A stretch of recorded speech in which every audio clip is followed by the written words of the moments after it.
بسم اللہ الرحمن الرحیم۔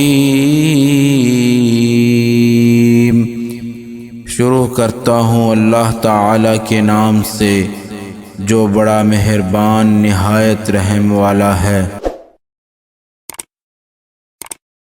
حضرت ابو ہریرہ رضی اللہ عنہ سے روایت ہے، کہا رسول اللہ صلی اللہ علیہ وسلم نے فرمایا، جس نے عمدن مجھ پر جھوٹ بولا وہ آگ میں اپنا ٹھکانہ بنا لے۔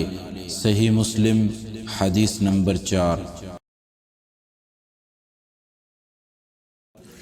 سعید بن عبید نے کہا، ہمیں علی بن ربیعہ والبی نے حدیث بیان کی، کہا میں مسجد میں آیا اور اس وقت حضرت مغیرہ بن شعبہ رضی اللہ عنہ کوفہ کے امیر گورنر تھے۔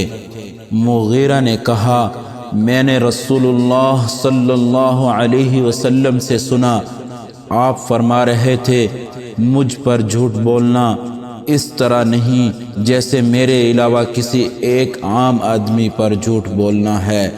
جس نے جان بوجھ کر مجھ پر جھوٹ بولا وہ جہنم میں اپنا ٹھکانہ بنا لے۔ صحیح مسلم حدیث نمبر 5۔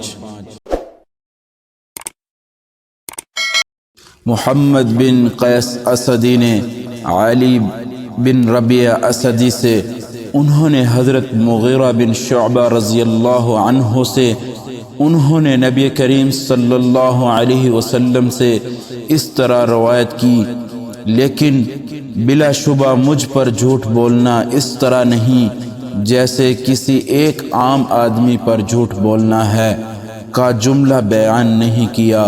صحیح مسلم حدیث نمبر 6۔